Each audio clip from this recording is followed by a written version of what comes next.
Good evening, everybody. Welcome to Rivalz Race Chat. Adam and Clinton here, as we try to be every week. How you doing, bud? Good, man. Daytona 500 on the weekend. Got to hang out with you. What could be better? Yeah, we got a lot to talk about. First off, Josh Stade is going to join us. Doug Leonard got a role change. That's why I brought him on tonight. I don't know if anybody knows that. But Spencer, we'll get that statement. I want you to run the video first before we talk to Doug. We're also going to bring him on and announce our 2026 Oshwegan Superfan contest winner. Lots of videos were submitted. We appreciate them all. And we'll talk a bit about what the criteria was to win that. And we're going to welcome our superfan here on the program. And it'll be revealed here at 8:30 tonight. We invited Matt Williamson to come on. Matt sent me a message back, said, hey, bud, first night back, I'm getting brownie points and taking the wife out for dinner. So he's going to try and join us next week. We fully get that after what they've gone through down there. Daytona 500, though, Adam, I invited you to our neck of the woods where we hang out, James Little's garage. T-Mac and James putting on a great place. Could James have a better garage for watching racing or partying in? No, it's awesome. You know, full bar, multiple screens, video games. I mean, racing memorabilia. It's just awesome. We had a great time there. So, before we get too much into it, Josh getting it, we got a lot to talk about, but we've started playing Texas Hold'em poker. There's 9, 10 of us around a table. I don't know what I'm doing. We're all just playing. This is what you want to open with, eh? This is what you want to open with? Well, I beat you so bad. It was great. And I'm never going to beat you at cards, man. It's just a classic. The universe wanted Clinton to kick Adam's ass. 10 people there. Adam, we're betting back and forth. Everybody drops it. It's me and you. Oh, well, hang on a second. Let me tell the story because I'm the one that got dealt pocket aces. So when I go and still lost. When I go in and I see you were the only other person in the pot with me, I like this. This is sweet. I'm about to destroy Clint. So the flop comes ace, queen, 5. Ace, queen, 5. Something like that. Now I have, no, it wasn't. It was ace, queen, 3. Now I have trip aces. Now you are absolutely screwed. So I'm just playing along with you, playing along. The turn comes and it's a 2. Sweet. You make a bet. Finally, I'm done pissing around. All in. No problem. Clint pushes all in. I turn over my aces. I've got trip aces. Clint has a pair of freaking 5s. Like, how pathetic is that? The only card in the deck that could help you is a 4, because that would complete your straight and knock me out of the pot. And what turns over? A 4. It was and you had a series of those beats on the river with other people at the table. So yeah, bask in that glory. It picture perfect. I just wish Spencer was there with the cameras because I'm never going to be like that in cards again. And it was just the fact that he had triple aces and still lost to like a 2, 3, 4, 5, 6 straight or whatever it was pathetically sad, but oh so just. But anyways, thanks to James for the hosting all weekend, man. He had a full house Thursday, Friday, Saturday, and Sunday. We had a good time. Glad you came down. Glad to hang out. It was good to see everybody there. So we had a good time. We'll talk a little bit more about all the racing coverage. We don't want to waste anybody's time. So let's jump into Josh Stade because he's probably trying to catch up with the wife at home. Just had a recent anniversary. Spent a lot of time with the races recently. In the off-season, Josh, that's got to be extra hard. You know, it's bad enough to take time away in the summer, but this is wife time. And you went to Florida and raced 8 days straight. Tell us about your trip, man. Yeah, it's a grind for anyone that hasn't done it or experienced it. I mean, even just going down to watch the event is a grind. But we drove 22 hours straight there. Through it the one night. I did not have a relief driver on day one, so I drove the rig and the trailer all 22 hours. We got there. We were lucky enough to get our Airbnb a day before. Our first day was load-in day. We got loaded in, situated where we were going to be for the week. And then Friday went straight to practice. So we took to the track really quick. I think we were 8th quickest in first day of practice with 37 cars that showed up. So I mean, right out the gate, we were pretty happy with what we brought. And, we just, it was quite the experience, honestly. You had a pretty good pit spot down in turn 1, so a good view of everything that was going on. I've got two things I want to talk to you about. One of them, you've done a lot of fun events. You've done the IWK in Nova Scotia. You've gone down to Nashville to race. This is a different animal. Where does this rank on the things that you have done, Josh? I think with the result and the people that went with me, this ranks up number one, honestly. I never went to New Smyrna with the hopes of getting a podium finish, let alone a top 5. And we did our top 5 run on night number 1. I felt like our second night, we had a really good car, and then we just got tangled up in some people's misfortune. You see the car there. That was actually night number 2. We took a heavy hit to the foot box, and we took the nose off the front of it. So it was a little disheartening. We drove from 10th up to 5th in 4 laps on night 2, and then the damage really doesn't do that car any justice. We knocked the whole nose off that thing. We had to rear clip it. We had to find a fuel cell, which thanks to my spotter back home here, Joe, found Jimmy Renfrew at 12:30 at night, and we went and purchased his backup fuel cell off of him. And yeah, it was a grind that night. We worked on that thing till 2:30 in the morning. Really didn't know how to set the nose. We were trying to figure out how we were going to set the nose. So we slammed the thing on the ground on our concrete pad, hoping that it would be close enough to level that we could get it. It dragged the rest of the week. It wore this whole right front off the nose all week. We were always taping it and riveting up pieces of aluminum to it. But I think after that grind of working on the car, having the golf cart lights on it, the pit cart lights on it, working until 2:30 in the morning, the following night was the night that ASA ran, and we ended up qualifying P2 out of, I think there was 34 cars there that night. So just the redemption that the team had just to work and grind it out and be able to go out and set almost fast time was pretty remarkable. And then we ended up getting our 3rd place finish that following day. So it made it all worth it, honestly. Josh, when you go down there, what are other goals? Just qualify as many nights you can, keep it in one piece, because, like you said, just completing all 8 nights is a massive accomplishment. Yeah, I mean, for me, it was, I kept watching the registrations. So obviously when I first was going down, there was like 25 of us registered, and then it just kind of kept creeping up. It was 30, 32, 34, 35, ended up being 37 on night 1. And I think the smallest field that we raced all week long was 26 cars. I think they were mostly around 29 to 34 cars. So, I mean, for me, first time going down there, I just wanted to be in the top 15. And then there were some other dynamics for me. I had 6 guys drive down with us. And then I had another 6 or 7 flying in on the Sunday to give us a hand. So I was hoping that night 1 was going to be clean, and at least the people flying in to give me a hand would have the opportunity to see some racing and help out with a night. But trying to keep it together was goal number 1, trying to stay in the top 15. I thought if we could get down there and run in the top 10, I would have been happy. And then I kind of exceeded those expectations on night 1 when we finished 5th and we're going through tech. And then, night 2, I think it was the night Adam was there. We had a really fast car, and we had to come back from the back 3 times after fixing the nose and the tire rub and everything like that, and still drove it up to 7th place, and a guy got teched out. So we finished 6th on night 2 and then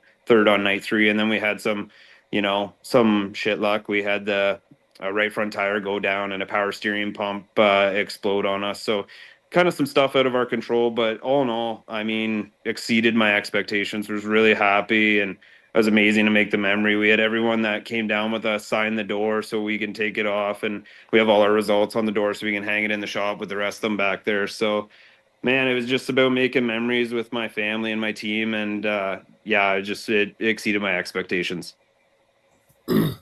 Josh, I was alarmed watching. Some of those drivers weren't weapons. Well, a couple of them were, but some of them had intent to do bad things, and you could see it the way they drive. How hard was it for you and your spotter, especially when you're having to come back from the back of a field, so you're coming back from, say, 28th, 30th spot, to know who you can, because there were some really, really good racers there too, don't get me wrong. How quickly can you determine who's someone that you're okay driving beside, who's a weapon, and who just drives like a jerk? Yeah, I mean, that was the biggest obstacle, honestly, Adam.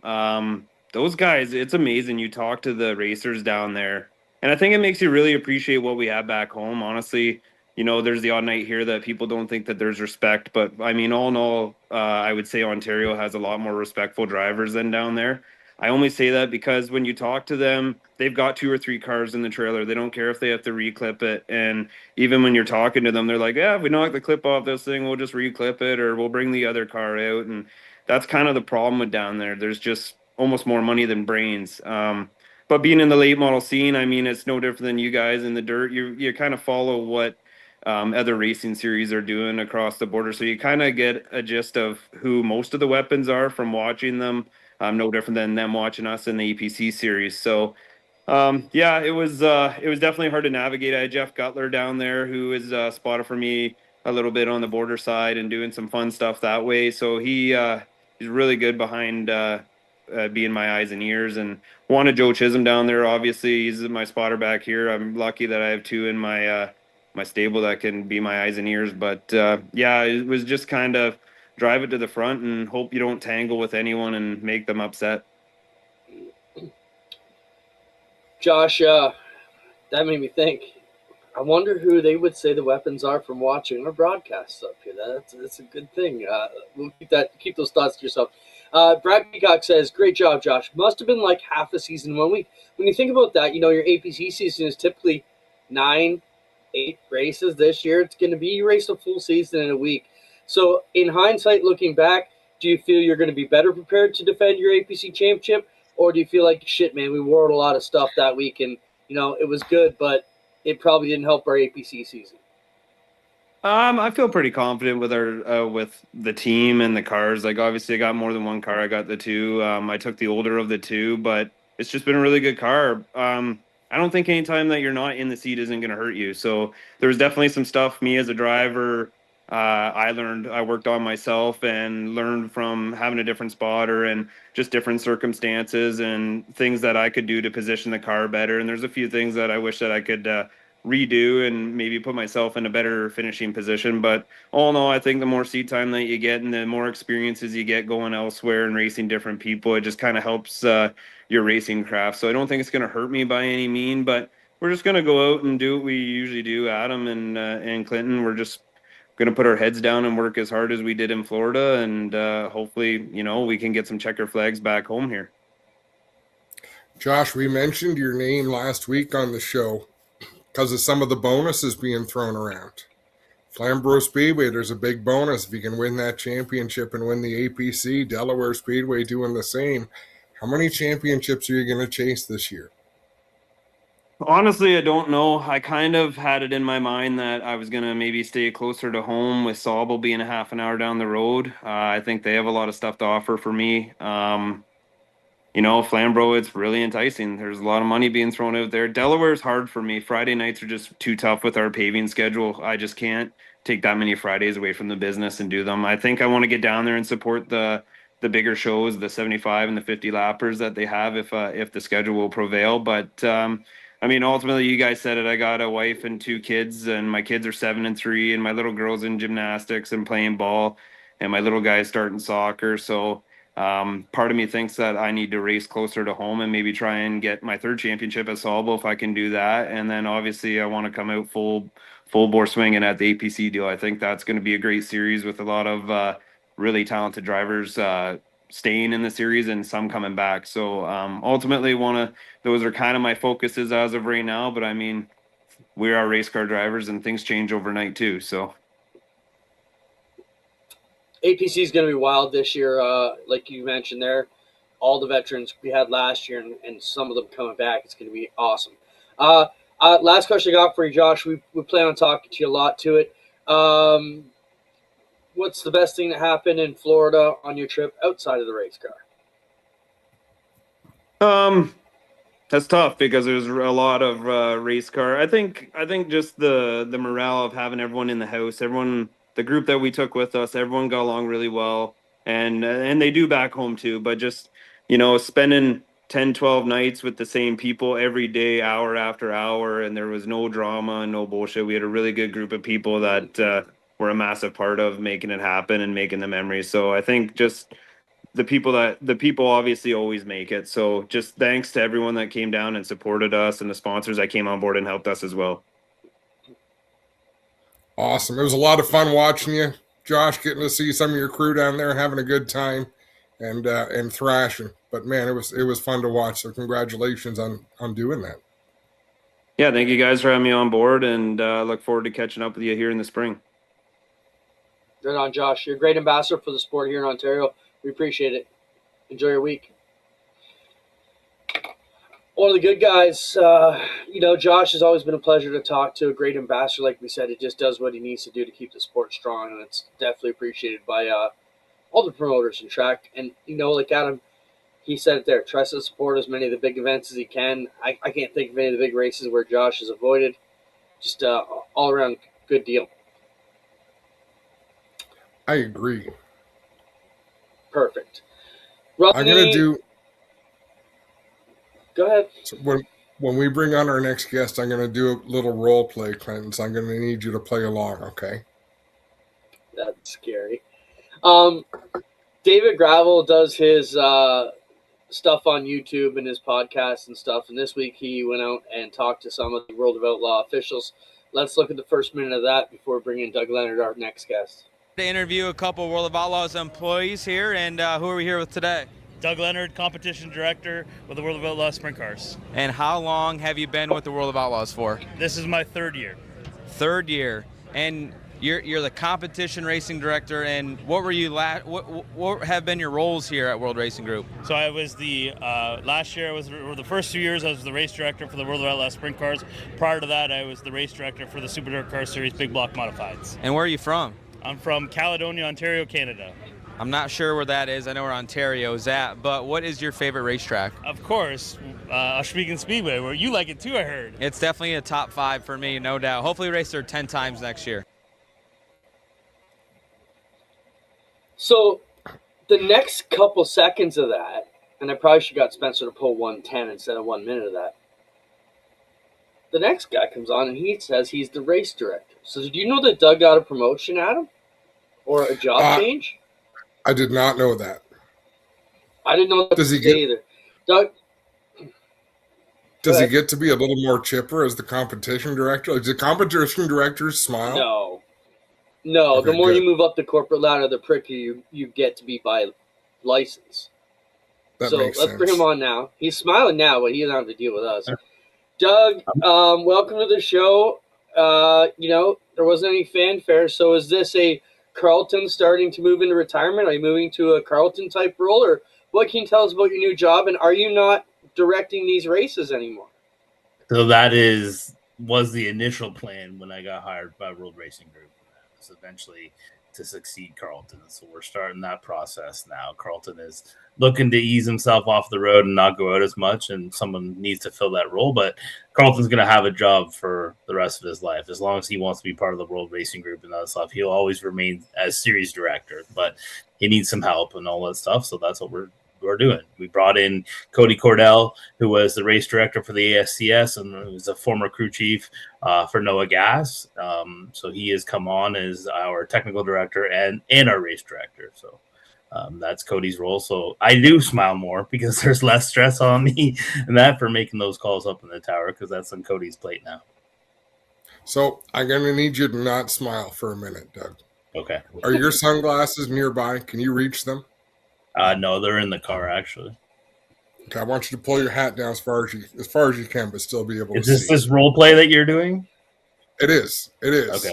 And I'm going to be just like this, which is how I was when you almost ran me over with your golf cart twice in Volusia. You were Not a there? Smile. Your face didn't crack. You almost drove right through me.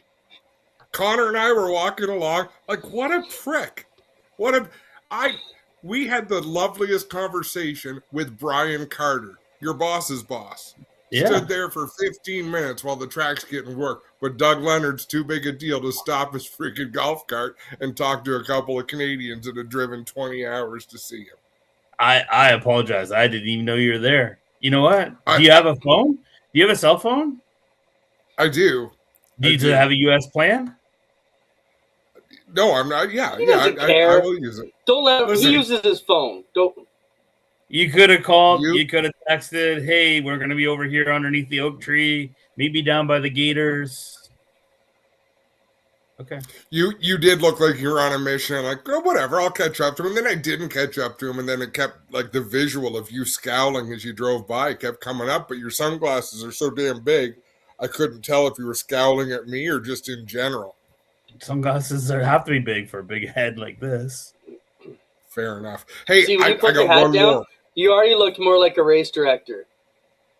Yeah, it's true. You look pissed off more. Go ahead, Adam. I got one more question, Doug, and I expect you to advocate for us. Okay. How stupid do you find the line, only the best go 3 abreast? Well, I mean, I can't You put can't it say down. that. It's really confusing. I actually asked Cody, how do you line it up? Like, who picks what? And he's like, the veterans just all know. We just say it and they just get there. And I'm like, so you have no, like, for us, you mean it's odd split, evens fill. Some go from the middle, the outside, and So they're slide better. up.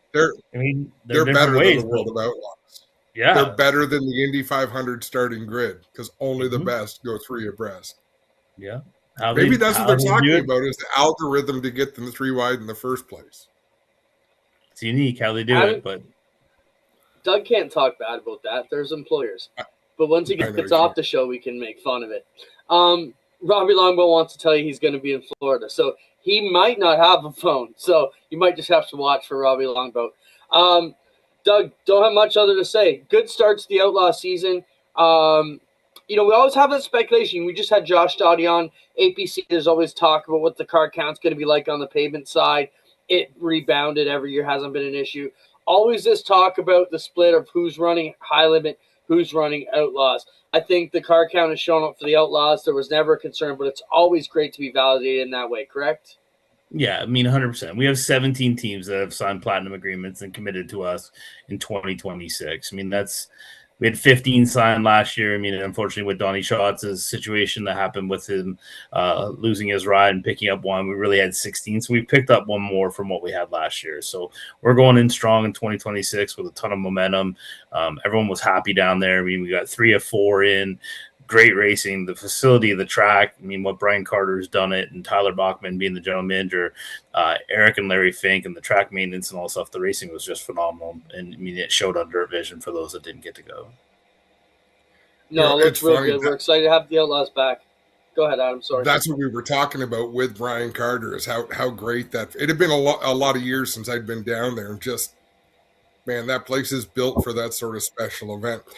I've got an officiating question for you, Doug, and it might be a non-officiating question.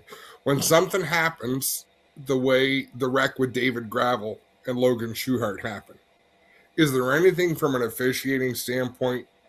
Like, would David Gravel come and see you after, or did they just kind of realize that's a shitty deal that probably wasn't intentional?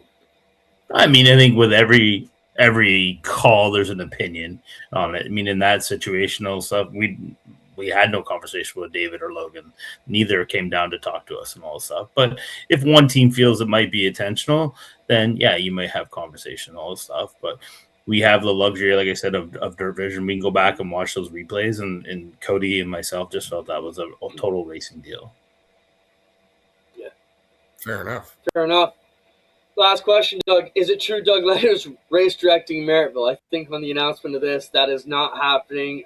Do you want to address that? You can just say it's not you.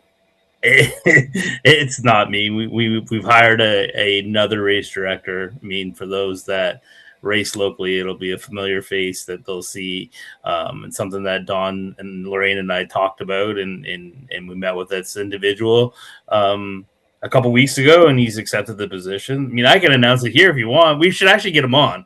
We can do it together next week or something. But just say it, and end of the speculation. I mean, people are making up stories, so you might as well just tell me what it's going to be. It's fine. Dave Hunsinger from Washington Speedway will be the race director at Merrittville Speedway as well on Saturday nights going into 2026. I'm so sorry to hear about his divorce. He has the blessing from Amanda. Good for him. Yeah.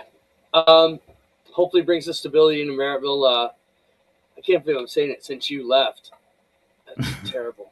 I think Tim did it's a tough job. Let's face it. Merrittville's a tough spot, man. It is a tough job. A lot of history there. Tim did a great job. I mean, we talked to him and all the stuff. He just his business with his father-in-law Harvey and his wife, and it's just taken off for him, and it was too much for him. And he just unfortunately couldn't commit to another year of it. But he certainly brought stability into it last year, and now we're going to transition over to Dave. I just got one more for you, Doug. What's the biggest difference, competition director versus race director? Like, how does that change your race days? More of a managerial position.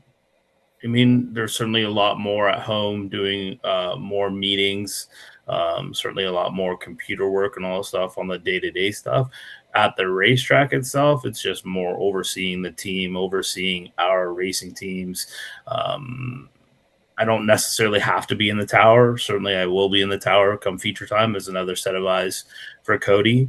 All stuff, but Carlton was always free during racing events and that. So certainly if we had a situation where a driver might get injured and all stuff and has to leave and go to the hospital, he would certainly go with them. Meaning that's something that I'll do. More hanging out after the races and all stuff to collect all the paperwork to make sure the invoices and the monies all get exchanged and everything that needs to go back to World Racing Group is taken care of. So that's what it'll be. It's more of a managerial position. Right on, Doug. We'll be calling on you all season. We'll see you up here in Ontario for the Tuesday, Wednesday in July. Lots of tickets still available. Go to OshweganSpeedway.ca. See you, Doug. We'll talk to you in a couple weeks. Thanks, guys. See you, man. Doug Leonard, going up the ladder even further. One day he's going to be the biggest boss of all the bosses. He'll be the final boss one day. Oh, that's awesome. Let's bring it on. One of the most popular latecomers to the sport that I know, Abby. Are we not going to put a blur in front of him? No, we're just going to let it out there. We're just going to let people see his face. Oh. Although they won't know it because a printed mask or something. He doesn't show his face on race night because he's always got the goggles on, right? He's out kissing babies and shaking hands way more than we are. We're stuck in the tower in the infield, and he knows everybody in the grandstands. Abby, welcome to the program. You're not here because of your flying ability. But even though we appreciate that and you've become a local celebrity, let's talk about you coming on board to manage the Oswego Speedway social account. We're here to talk about the Superfan contest and kind of what we were looking for. We were looking for somebody who can add to our social media input from a fan perspective. How did the contest go, and what were your thoughts? I thought it was pretty good for our first turnout. I guess putting yourself out on camera and having your face out there is a difficult thing to do for a lot of people. So if we appreciate every entry that came in, and it took a lot for people to do that. So, Abby, what's been the most fun for you so far? Because it clearly shows that you're having fun doing what you're doing. Oh, the social media. We're getting started too. Like, and that's the fun part. Like, I don't know. AI Clint was pretty good. What else? There's a lot of good ones. I ruined his vacation too, so that was awesome. It was all good. Yeah. I want AI Adam and Greg. Like, let's get into the meat of this project here. They don't exist. Some of the AI renderings have been good. Go ahead, Adam, before we meet our Superfan winner. What am I going ahead with? Oh, I thought you had something to say. No, not really. Just keep up the good work. I just, like, someone said that to me, Clinton. I've never been able to explain how I operate or how I announce. But someone mentioned it at that party. Like, you just sound like you're always having a good time. Like, that is my job. And I am having a good time because I love it. Like, when the races start, I love it. And I want it to sound like I love it. Even if I'm complaining, I want it to sound like I love it. Abby, that's what I think when I look at the work you're doing. Like, here's someone that's loving it, really enjoying it, and it comes through in what you're able to produce. So I don't know how you're doing it, but yeah, I appreciate that, and I'm glad it shows. And like, we're just getting started. And I said to Clint when we first started this that, like, what we're missing is the storytelling behind everything. Like, you guys do a great broadcast, everything, but you only have so much time in between the race to tell the story, right? And I think with the Oshwegan, the social media, it should help with that side. No, super pumped. I agree, Abby. And that's one thing Adam's been saying before you started saying it. Now I got both of you preaching it, and I'm a believer now. We got to tell stories. We have great things going on here at the Speedway. We have 140 race teams on most weeks. So many awesome stories and so many great people that we have to explore more. So we appreciate you bringing that out more. Everything you've done so far has been great, bud. So keep it up. I hope we can get Abby back to fly for us this year because we're in the contract year. Him and I still have to have our tete-a-tete about our contract because we signed Abby for a 3-year contract. And Abby will tell you, if there's anybody I battle over money with, it's Abby. We have a good jarring session when it comes to cash it every time, don't we, Dad?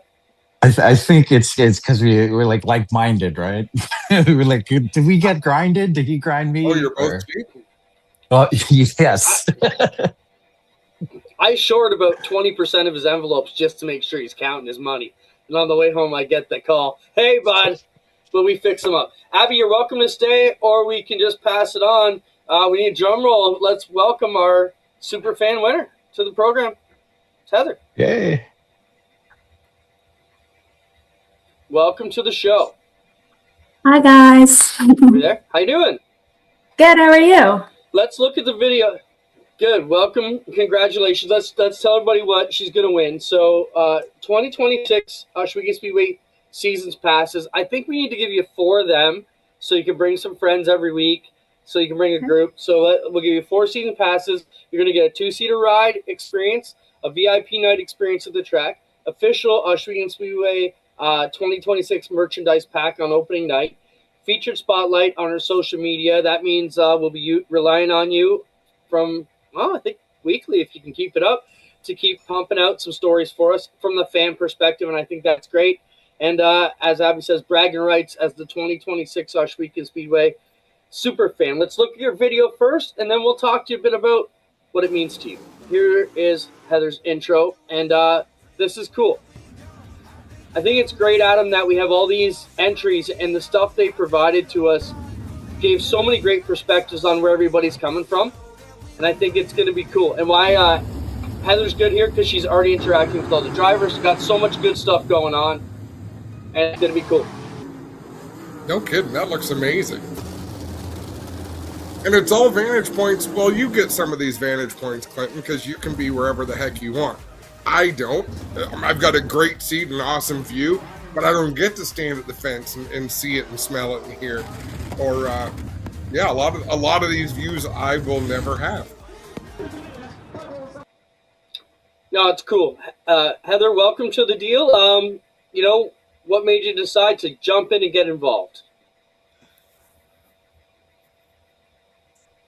Oh, sorry, my internet's terrible. Yeah. Oh, that's okay. So what made you jump in and get involved here?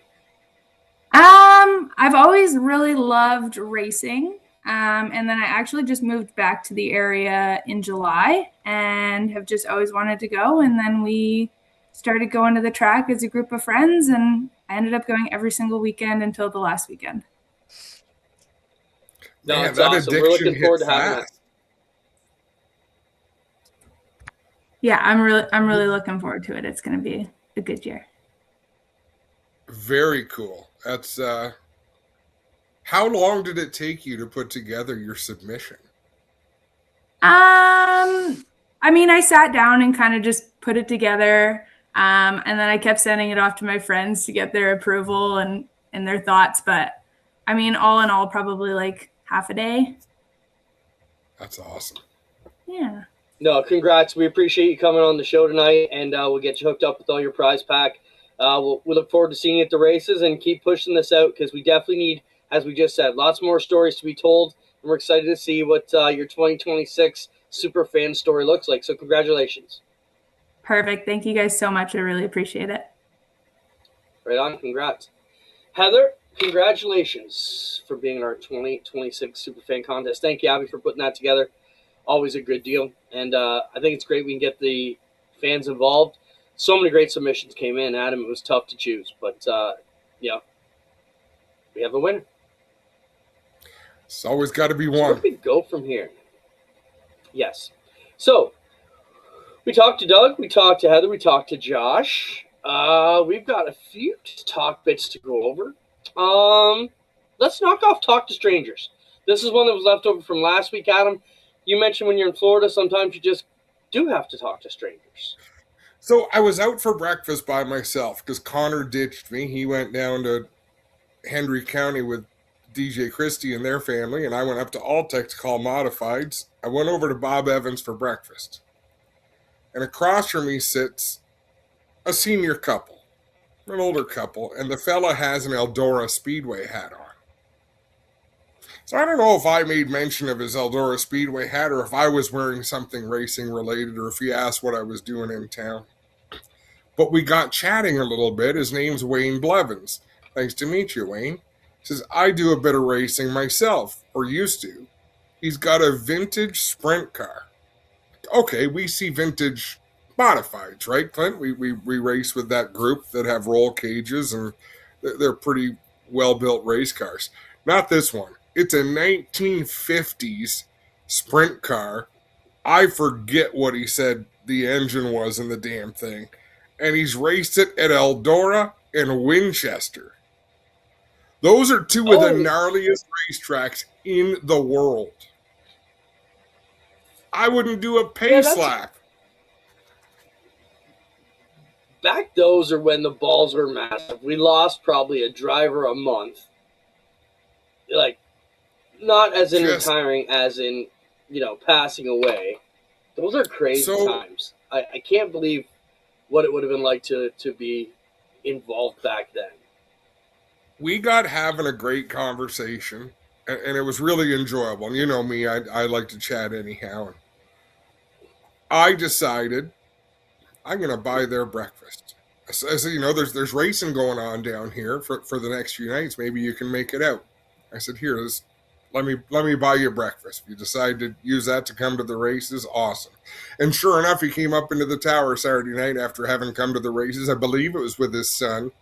And I said, man, that was a good time. But found me on Facebook, so he's been messaging me on Facebook. So I shared GeForce TV with him. He might even be watching tonight. Who knows? But he sent me some really... His dad was the last person, I think he said, the last person to race a Studebaker when the 500 was on the beach. Something like that. Just yeah, we're talking serious history of the sport. But you never know. Strike up a conversation. We're all part of the racing family, right? Everyone has something pretty interesting to share. Yeah, we're usually not too hard to spot, right? It's pretty rare a racing fan, unless he's on date night, he's probably got something on, spouting off that he's one of the clan. What's Todd Gordon's mom's name? Judy. I got talking to Judy at the 500 party, and I forget how it came up, but I think she said something that surprised me. She doesn't have a passport. So, all those people would be Ransomville on a Friday, so they crossing the borders. That surprised me. But we got going on about, politics and religion, and, it's just not worth talking about. But my moral of that story is if you're part of the racing family, I don't care about any of those things. We're on the same side. I'll like you until you give me a reason to not like you. Outside of the racing family, all bets are off. Let's clean a couple things up. Alan Wood, I did get your message. Alan wants us to get a vintage racer on, so from the Niagara Vintage Modified Club. So we'll work on that in the coming weeks. To give that, Johnny Miller, good to see you. And once again, congrats to everybody who sent in a submission. They were really cool. Let's knock a few things off, because I just feel we can get through the clutter that way. How about let's look at Coney. Have you seen this, Adam? Obviously, we talked about this. I did see it.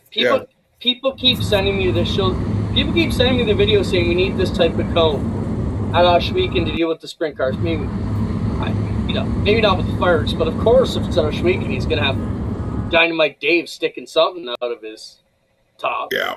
But the concern there, and I've said this a couple times, everybody keeps sending in, when we can have somebody who can run it like Abby runs the drone, meaning self-sufficient, repair it, put it together, be reliable, be on time. Just right now it's another thing we'd have to worry about. But, man, if anybody's out there and you can build us a Coney and you're willing to maintain it and show us that you can do it, absolutely we love cool gimmicks like that. And, of course, we want to be the leader. So send me a message. But man, it keeps coming in like crazy that we got to do it. And I see a day when we have some kind of hologram there that just pops up from the bottom of the track, and we're headed towards digital IDs. Why can't we have digital holograms? You had to say the FL words. Spencer just said laser finish line. I didn't hear a thing. One day it's going to be able to happen because we can move it. We can move the laser to correspond where they are in relation to the cars. But not the chalk one Adam wants. I don't want a chalk one. I want a laser line. Don't put words in my mouth. You lit the fireworks again. AI and artists, existing artists. That's kind of a talk that I didn't send the one you talked about, but we have an epidemic now with AI. I think that one of the picture drop was Matt Weaver talking about AI. Spencer, if you find that while we're talking about it, feel free to throw it up. AI and artists, and Adam, you were guilty of it. Okay, so this is a different part. Adam's not guilty of this. Pete McDonald says, and Matt Weaver shared it, "Dear racetracks and or, quote, social media people that think it's cool, stop using AI garbage that misspells important information like your track name or sponsors. Trust me, it's worth paying the designer. There are several thousand available right here on Facebook. Sincerely, me." And yeah, the AI has gone lots of different ways. Like, it's just gone off the deep end. Well, now our artists that have been serving us for a long time are facing the epidemic of people like Adam, and I get it. You go to ChatGPT, you say, "Hey, create me a t-shirt for my kids' racing team." And then you send that to your artist. Well, that's basically like an insult. And I'm trying to think of a good analogy on why it's an insult. But you got to find a better way to approach these artists. I think sending them a rendering is not going to please them. It puts you right on the shit list. My stupid mistake was, so Connor had a supporter make a design for him, send it to me. I thought, oh, this is really cool. Obviously, I'm going to call Greg Cowlin. Like, I'm not going to get t-shirts done by anybody other than Greg. That's who we deal with. Not thinking, not only does he print shirts, but he also designs artwork to go on the shirts, which he gets paid for. So it put him in a bad spot. He said, well, that's unfortunate that I wouldn't get to do the artwork. This is what you should do. I said, well, why don't you design something? He says, because I can't design something like that. He says, I'm not going to make you use my design and that. So Greg's a great person.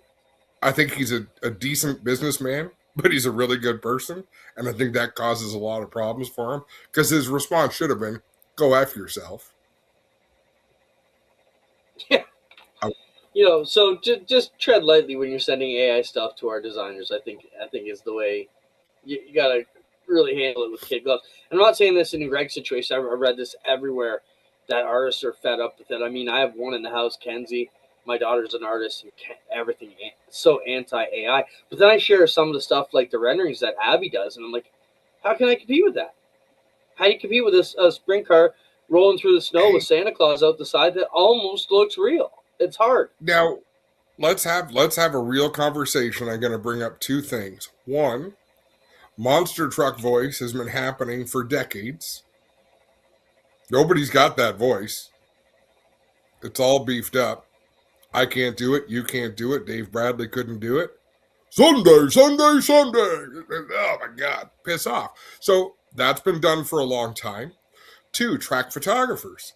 There were people who used to almost make a living as a track photographer in days when they would build souvenir huts or be Dave Franks and do that out of his golf cart and make many hundreds of dollars a night. I'm putting that to next week because I definitely want to go over that in length. There's so many situations there in the modern world. Modern photographers, I'm putting that right on the list right now. So we don't forget it next week. We're going to set up for that one because I face that issue right now at our week. There's a changing of the guard. There is social media people coming in, and I want to bring in some examples. I want to talk. All the stuff. I mean, you're my sounding board. We've been talking about everything. There's no villain. There's no villain. There's just a changing of times and the desire to have as much positive publicity as you can. And the chances of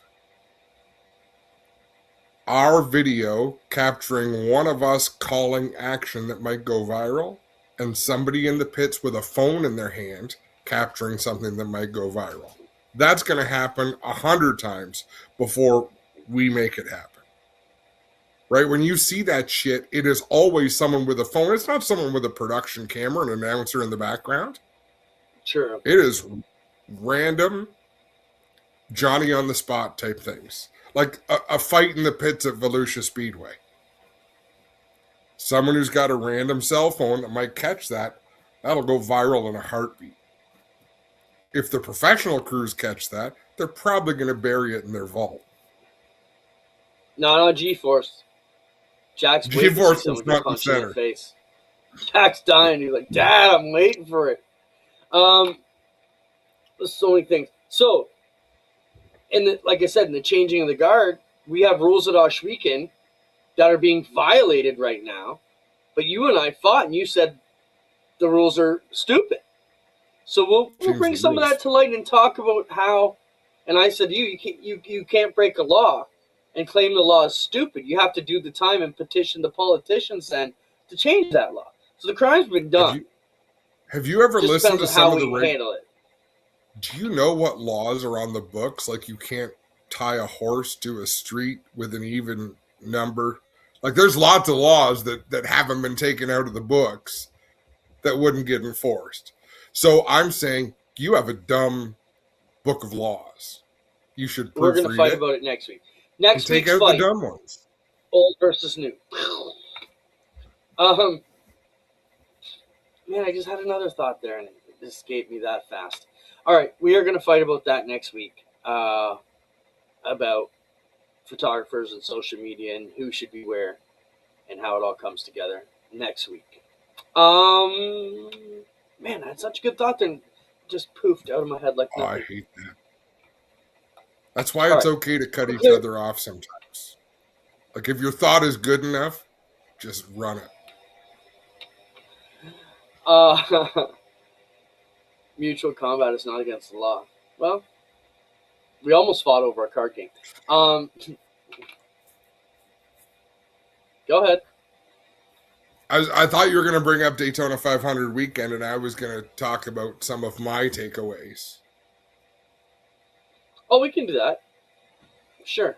Oh, I know what it was.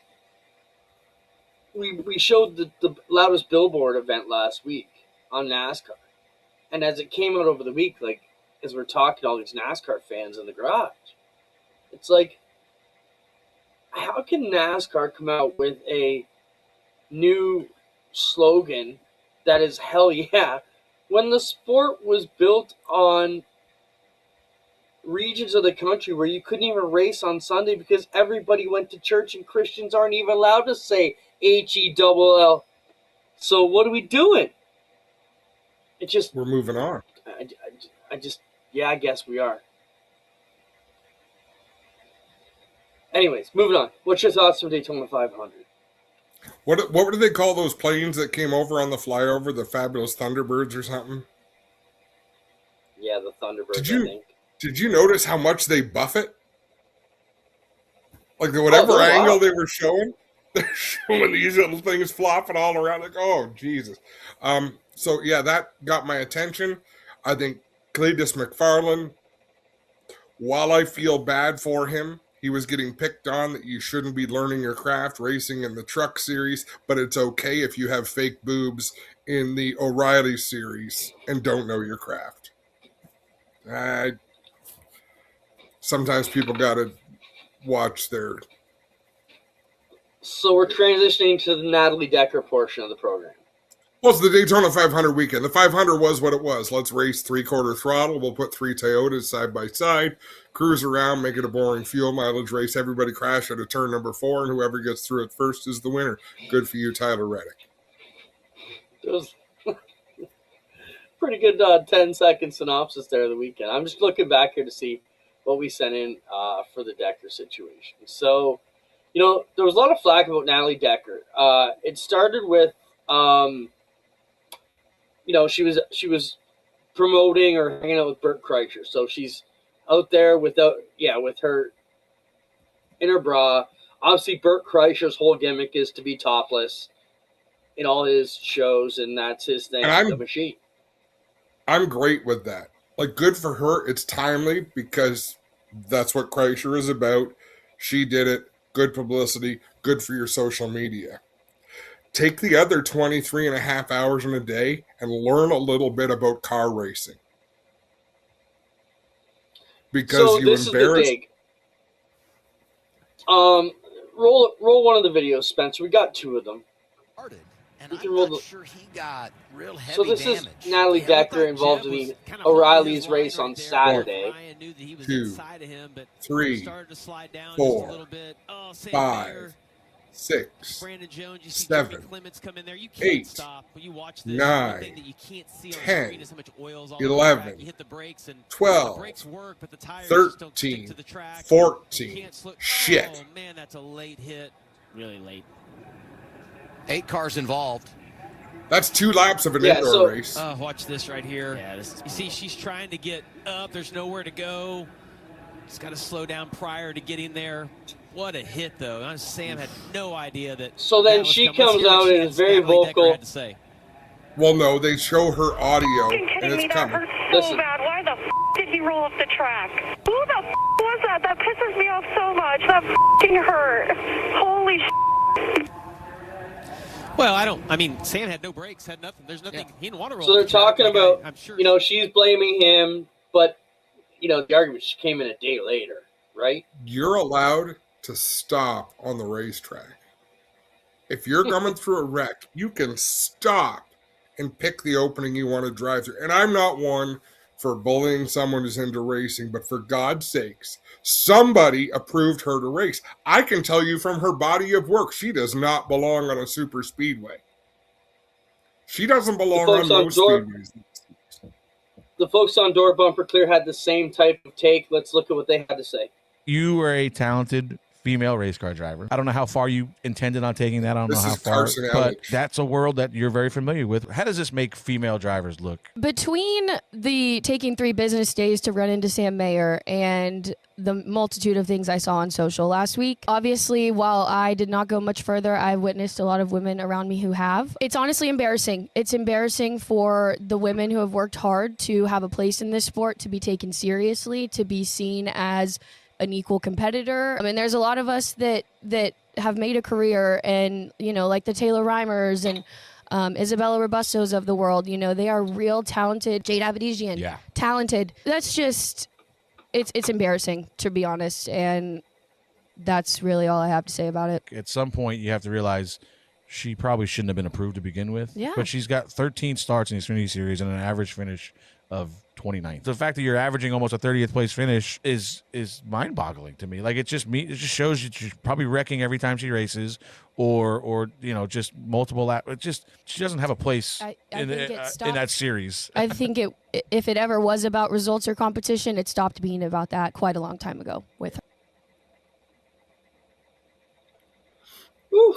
And Clinton, pretty I wild don't statement care. there. I don't care that Natalie Decker is a female race car driver. If it was a male race car driver who said those same things in that same situation, I would say he doesn't belong. Brian Keselowski was her spotter. Admittedly, she said in her post-race interview, my spotter told me to back it down. Well, why did you not back it down? NASCAR officials are saying yellow, yellow. The yellow lights are flashing. Your spotter is saying slow down. And she did everything but slow down. Don't watch Days of Thunder the day before you go and race Daytona. You're harsh. You're a bully, Adam. No, you know what? It's bullshit. Because Trayton Lapsevich or Kyle Steckley could be sitting in that seat. But she has funding. I'm glad she named her sponsors by name, because I will not be buying those products. So, Taylor Reimer had a statement. It's rather long, but the basic gist of it was, she said she wasn't going to say nothing. Then she felt she had to jump in. pretty much he said, I was a Division I cheerleader in college. My job was to represent the university at the highest level. Every move you make, someone is watching on or off the field. The same applies in racing. People are always watching, sponsors, teams, fans, and kids. I work hard every day to earn respect in the sport. Basically, it's an underhand. She's obviously referring to what we're referring to.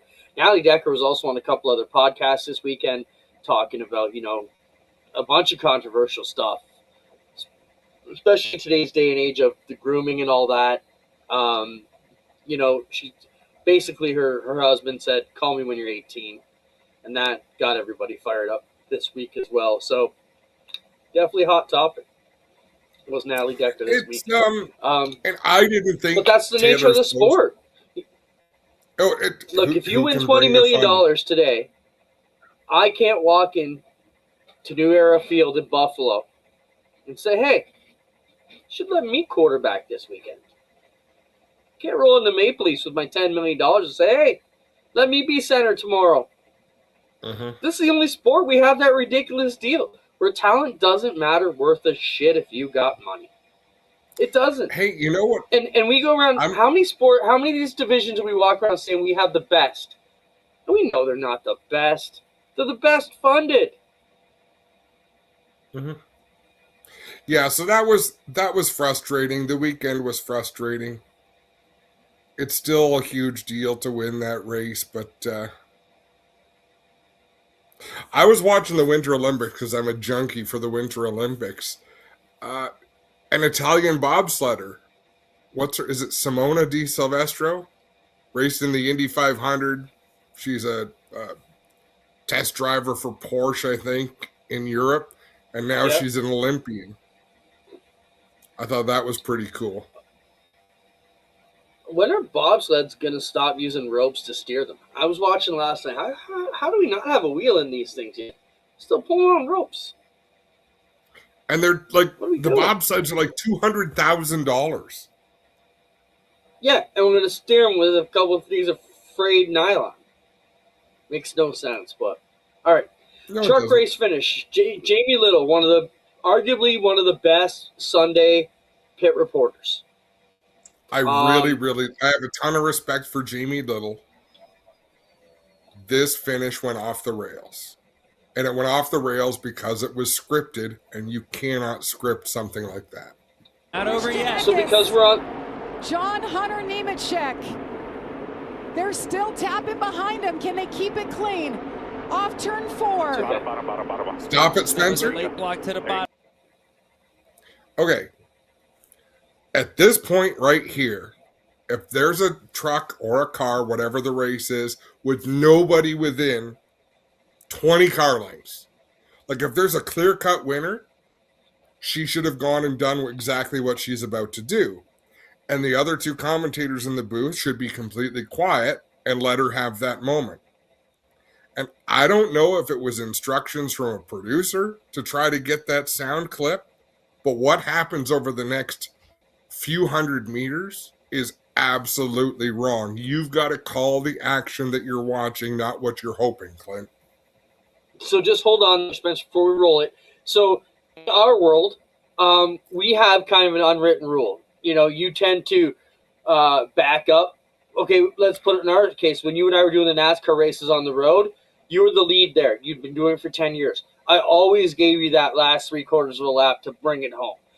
I think with APC, for a lot of the time, you stand back and give Jamie the last 3/4 of a lap. At home, Greg tends to do the 3/4 of the last lap of the biggest events. I mean, week to week, things are different. Yep, so 100%. Everybody's jumping in here at once. And then the other thing is, just to break down, Jamie Little tries to get in a clip of a scripted bite, basically trying to put in the whatever's running of the race or whatever it is. And it just doesn't fit there. So run it, Spencer. We'll try and catch all those things, then we'll watch it again.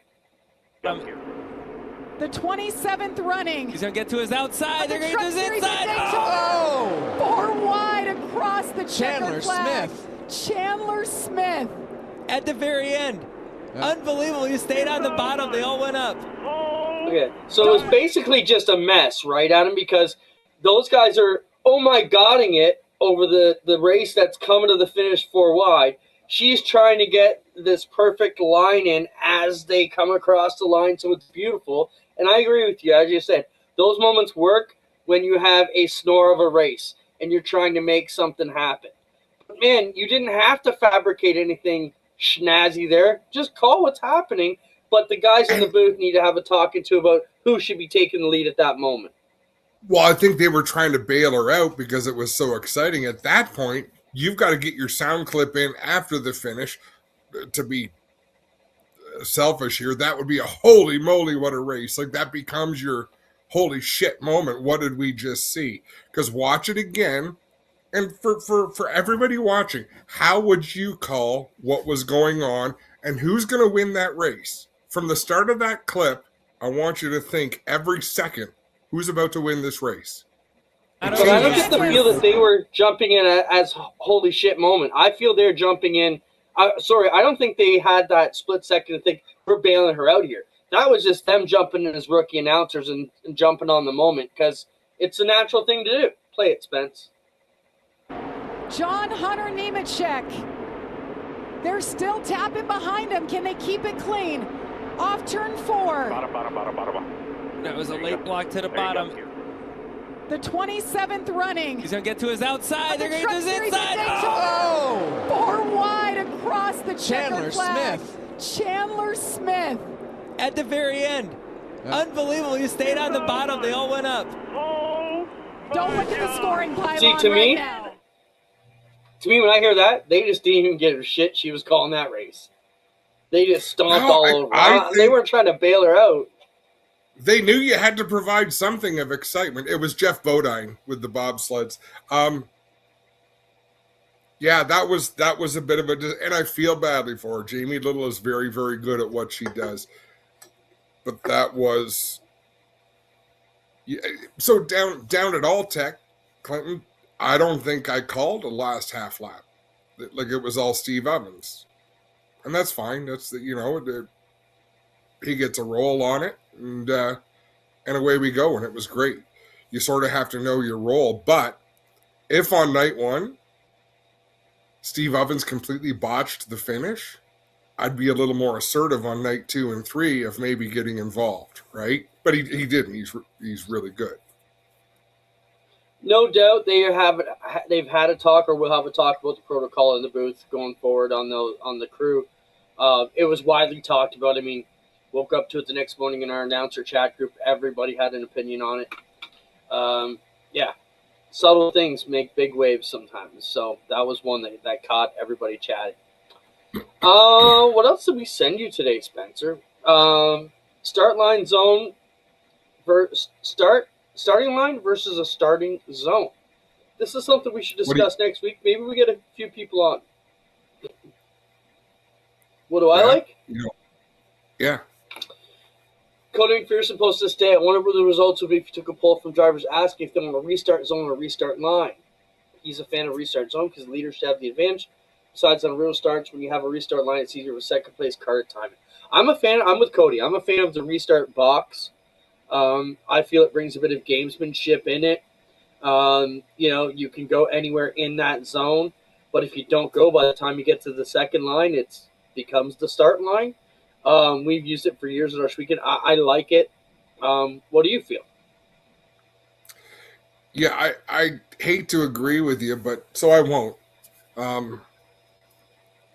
The restart zone and the restart line doesn't matter as much as the 200 feet leading up to it. The gamesmanship and the bullshit happens in that 200 feet, and it is up to the leader to hold a steady pace. It's up to the second place car to be where they want to be for those 200 feet. Because whether it's a zone or a line, and even Dean Reynolds' explanation in the Dirt Track Digest article is I don't want to say it's bullshit because it's his opinion, but we have a restart line. I don't want a zone because that leaves it open to games, but we know that the leader can fire when they get near the line. Well, no, they can't.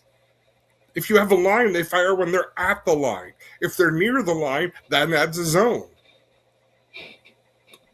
Yeah, I tend to agree. I mean, you talk to veteran racers. It gives them a bit of, as it says, gamesmanship, extra bit of strategy, if you will.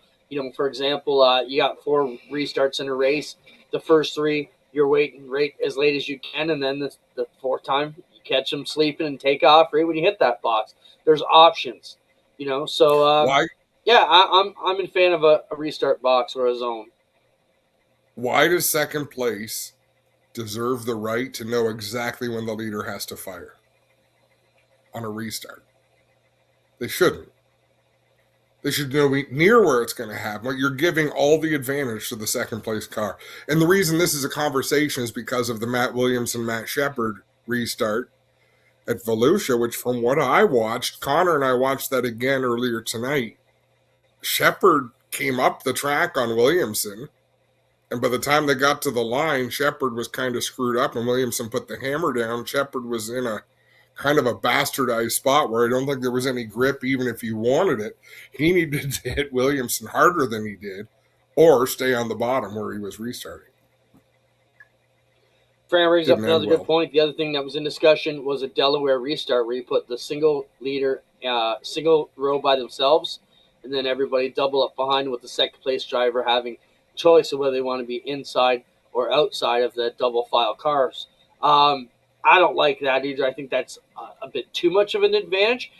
And, when you have a guy like Cody McPherson who is so dominant as promoter, as an announcer, as a manager, you need to shake that up a bit so the same guy isn't winning all the time. And if you put a guy like Cody on his own row every week by himself, the race is over in a lot of situations. Yeah, I don't love the Delaware start. Same reason I love Dave Farney, but I cannot stand the way he shows the drivers the gap.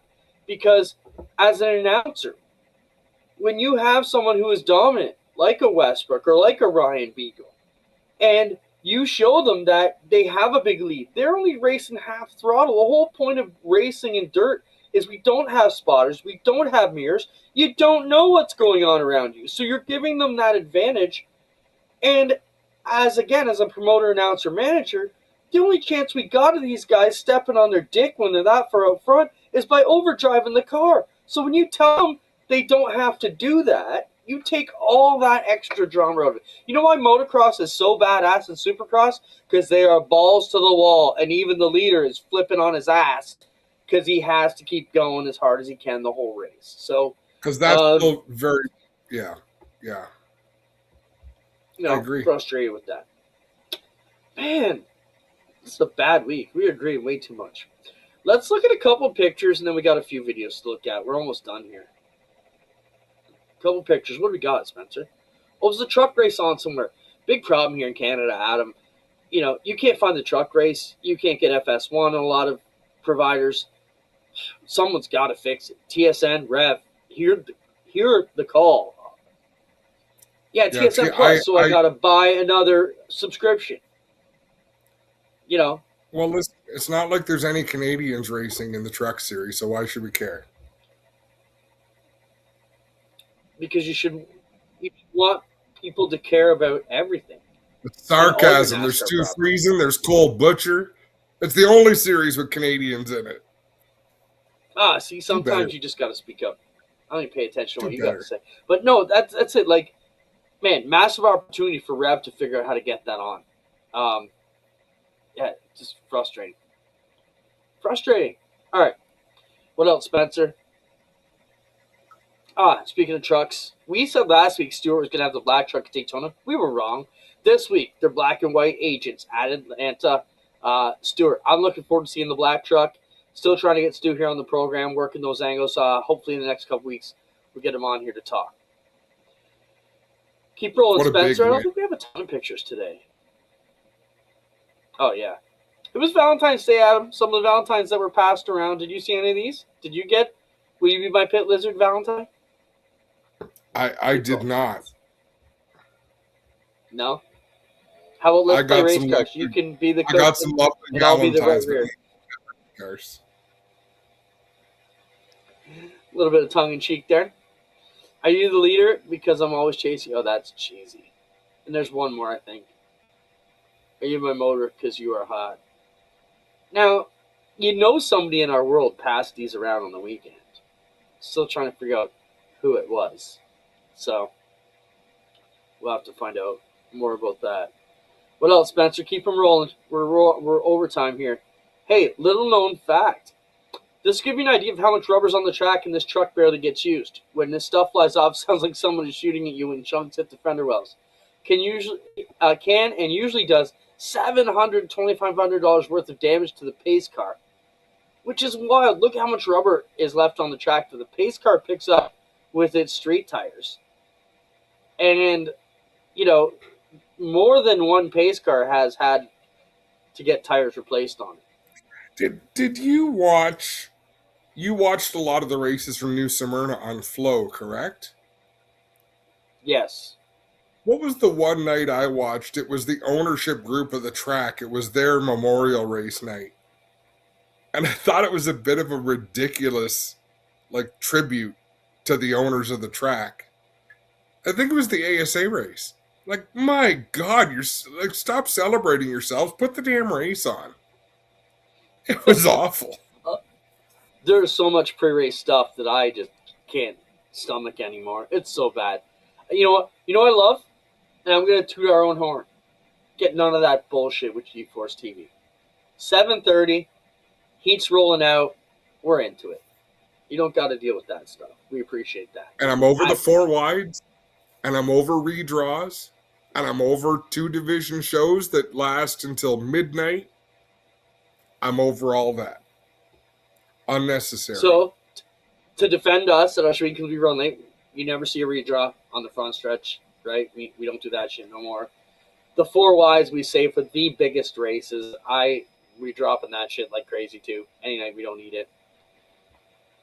Anyways, any more pictures, Spencer? What else we got? Keep them rolling. Oh, this is just a quick look at what Cletus's Thursday looked like. Look, start 8 o'clock in the morning. Arca headshots, car buzz with Travis, Associated Press, road and track, then the weigh-in, then the rookie meeting, then a sponsor meet and greet, then a Greg Biffle tribute, then a photo shoot, then a driver meeting, then a press conference. This is insane from Thursday.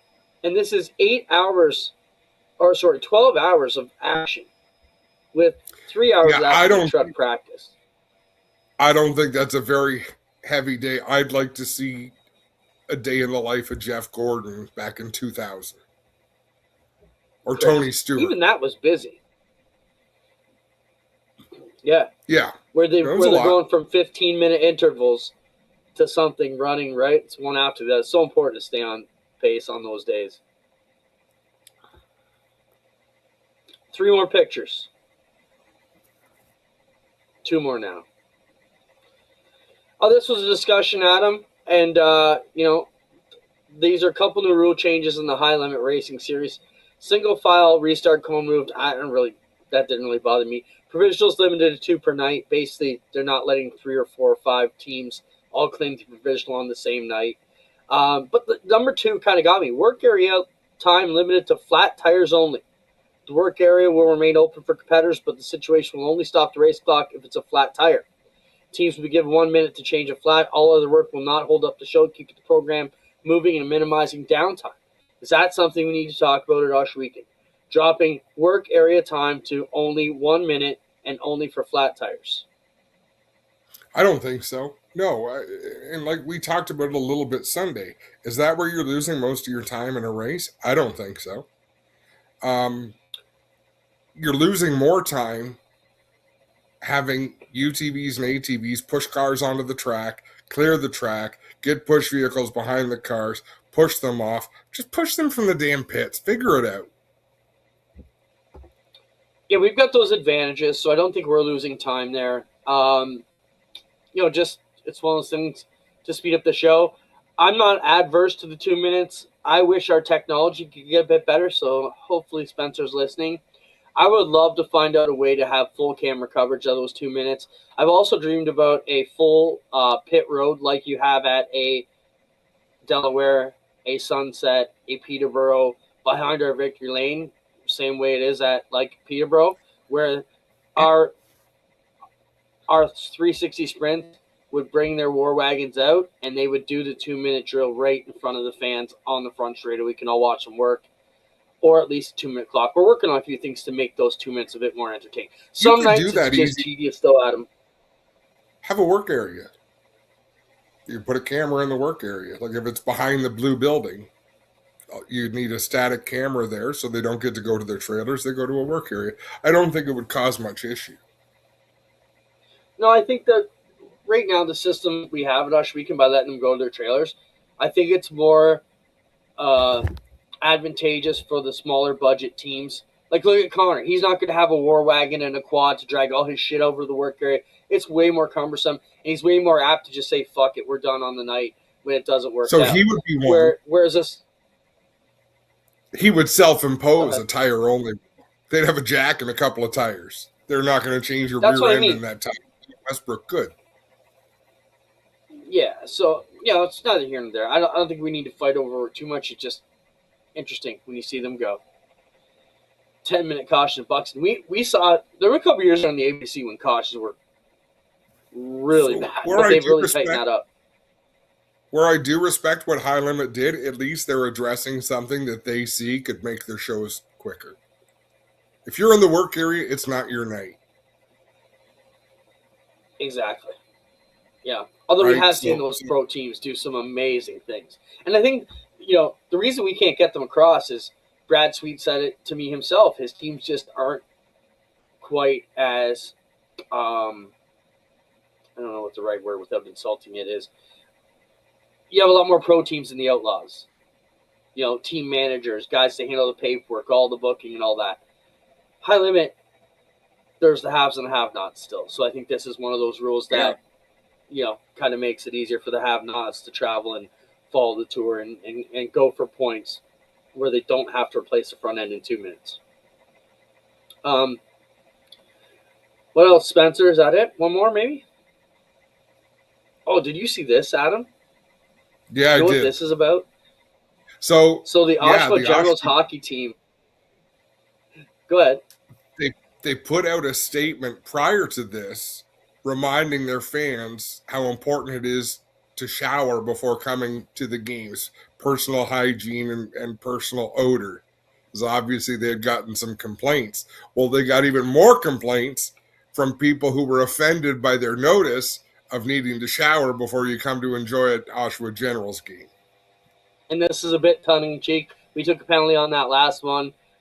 We're sorry, and hopefully we can wash this one off. Har, har, har. That's wild, though. Can you imagine us telling our fans at the races, everybody has to have a shower? Was it good marketing, Mike Cura says it was good marketing. Was it good marketing? We're all talking about the Oshawa Generals. The apology got more play than the original, and the original got lots of play. So if that was intentional, someone is brilliant. I don't know that it was, but hey. Yeah, but I don't know if I want to go to the hockey arena thinking it, knowing there's a stench there. We've all been around that one stinky person. Yeah, Glenn Butt. Oh, Glenn's a season ticket holder. So they had fans with. I did see one fan out there with his jersey and a big clothes peg on his nose. It's the true diehards will make publicity. That's for sure. Yeah. It's just like we said. It's very hard to make those viral or spectacular moments with the professional crew you have, and the Oshawa Generals did it. So hats off to them. All right, a couple more videos a week. We're almost an hour and a half here.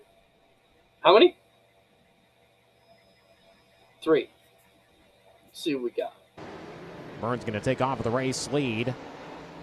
Harris going to fall into second here as they work onto the back straightaway. Oh, no, Rivalz taking a wild tumble down the back straightaway. Caught the dog leg into the wall, and that sent him flipping. Our crate sprints, Adam, were originally going to be topless and wingless. And I'll have to share the video next week of, man, who was it? Mitch Brown. Yeah, it was Jacob or Mitch. I think it was Mitch Brown. When we first started testing the crate sprint, rolled it up the wall almost the same as that, and right away we realized they'd be a lot safer by putting the wings on it, and glad we went that route. We'll definitely share that video next week. 2 more to go, Spencer. What do we got?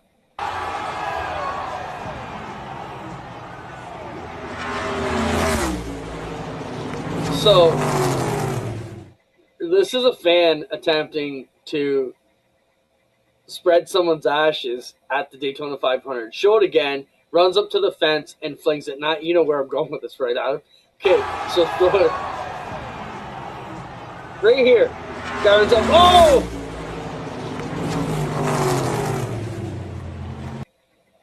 Now, I don't know if the first two people are wearing those ashes home. Do you care to tell your family story about the ashes, Adam? I think I've told this story, but I spread some of Mom and Dad's ashes at Oswego Speedway. And in transferring the ashes to put it on the dirt at Oswego, a breeze kicked up. And it's not like sand or dirt. It is like loose ash, like off a cigarette. It coats everything. And it did.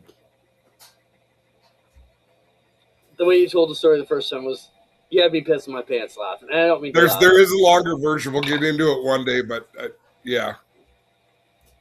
So the guy runs off and goes to throw the ashes. And what a moment. The guy waited all day, probably drank beers in honor of Mom and Dad, runs up there to throw the ashes, and right back in his face because the turbulence. Wild. Yeah. All right. 2 more, Spence. What do we got? 1 more. Good evening, ladies and gentlemen. We would like to welcome you on the board of the highway aircraft, where you'll travel and enjoy. Good evening, ladies and gentlemen. We would like to welcome The race director comes on the race. So what's better, mumbling or yelling? Because like I did. Now, this dog, I'd love to have this dog. That dog face is bad. Show one more time, Spencer. The dog's classic. We would like to welcome you on the board of the highway aircraft, where you'll travel and enjoy. Good evening, ladies and gentlemen. We would like to welcome you on the board of the highway aircraft, where you'll travel and enjoy. What the dog loves. I know, like I can see a couple drivers. That same look in their face when we come on. Huh? What? Good evening, ladies and gentlemen. We would like to welcome you on the board of the highway aircraft, where you'll travel and enjoy. Spencer, hang on to that clip. We're going to need that again this summer. Oh, see, that's why Doug Leonard's not a race director no more, because that's what he sounded like on the radio when he wasn't yelling.